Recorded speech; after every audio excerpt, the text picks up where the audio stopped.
Good evening, friends. I'm Reverend Chen Walter Nen, a student pursuing Masters of Transformation Development at Eastern College, Australia. Today, I want to share with you my thoughts about poverty and how the local people can engage creatively in fighting poverty. I want to begin my discussion with a proverb which says, poverty is like a lion. If you don't fight it, it will end up eating you. This is an African proverb, very profound and thought provoking proverb. Because me personally, I know like other people, I'm afraid of lion. And by the mere look of the lion, maybe even just in a movie, when a lion is chasing its prey, the lion, of course, is a predator, carnivorous, chasing its prey. And I look at it chasing, yet it's a movie. Personally, my heart will be even beat faster. These proverbs now compare poverty like to be like a lion. So, friends, poverty is like a lion. If you don't fight it, it will end eating us. The question that drew me to this discussion is do we want to be eaten by this poverty? Because according to the statistics, by 2030, 84% of the 6% of the global poor will be in sub-Saharan Africa. And Nigeria will have the biggest share. Of course, Uganda and other countries in sub-Saharan Africa will be in the soup. They will be suffering. So many poor people will be concentrated because out of the 6% of the global poor by 2030, 84% will be in sub-Saharan Africa. What does this mean to us? What does this mean to African Union? What does this mean to states, nations, parliaments, governments of in these states?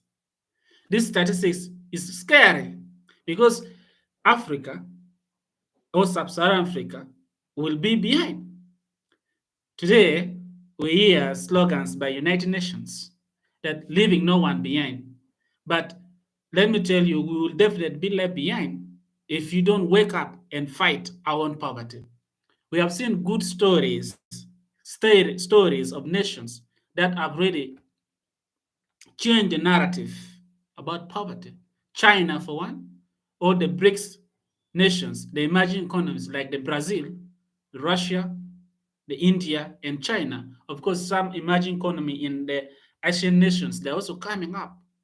But Africa, 84% of the total 6% of the global poor by 2030 will be in sub-Saharan Africa.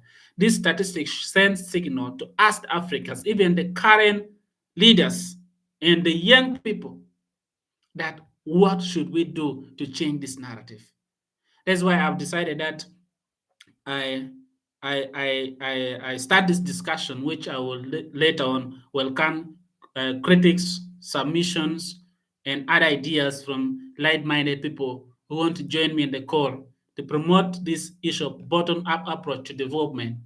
Because in development, which disengage the local people, definitely that development will not be sustainable. One, the interest of the local people will not be in that development itself. So the question that we're asking today, the local people must be engaged in fighting the lion. And first part of my discussion will be let the interest come from below. We have been known as people who have been dependent on hate. The lie like Dr. Dambisa Moyo has already criticized the position of hate in development. Dambisa Moyo look at aid as a big or aid as bad. Of course, Dambisa was very good in saying that in terms of humanitarian aid, that could be argued positively. But aid giving monies to projects to fund a development initiative in the global south and especially sub-Saharan Africa has not worked. In fact, to Dambisa, aid has failed.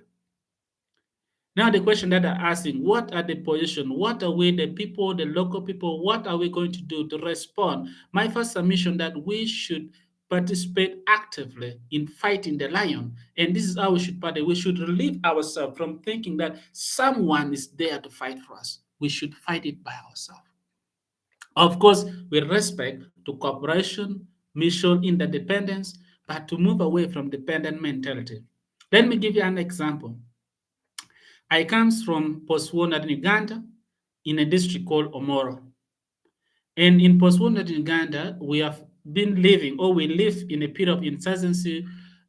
Of course, so many insurgency took place, but from 1986, when the current ruling government entered power, there has been a lot of small opposition, especially the one renowned one is the one led by Joseph Kony in northern Uganda. And the insurgency took about 2 decades from 1986 up to slightly 2005 to 2006. That's when the war definitely ended, when the Conch and his team were chased away to Congo, then to South African Republic. Unfortunately, we don't know where his whereabouts at the moment, but the place, Northern Uganda, is now come. But during the 2 decades, what came as the biggest challenge now is that people were in displaced camps, and they were being fed and supported by reliefs from Western world, especially by United Nations, of course, that is, which was good to give them food reliefs. And the unfortunate bit of it, after the war, people were discongested. They went back to their ancestral land, they resettled, but they still have that relief mentality. People now want us, they have land, the place have fertile land, but people are still dying of hunger. And Richard's current just so that 68% of the people are in poverty. They're living below the poverty line of 1.9 US dollars. Relief mentality. This is a question we should ask. What should we do? The local people must be engaged, and the local people must believe in themselves that they have to fight the lion. Otherwise, Africans or Africa, we shall still remain in poverty. Because if we are disinterested in fighting the lion will definitely end up eating us. So my submission would be, let us come up as a community. Let development begin from below. Let it be bottom-up approach to development, where a particular community, in fact, my vision, the way I see it, that a family come together at the beginning of the year and they ask themselves, they sit and ask themselves, what can we do to be better than the previous year?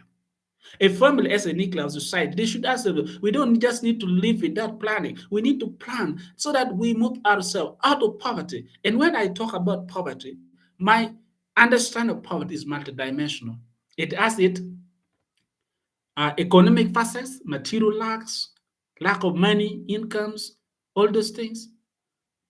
Then it also has its social aspects, exclusion.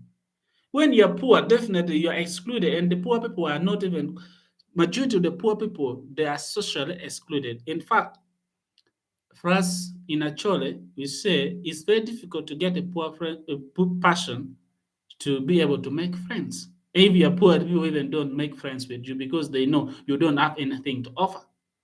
Let me give, for example, supposing you don't have a bicycle, it will not be a good idea for you to make friends. Of course, that is from the context. I'm not saying don't make friends with a person without a bicycle.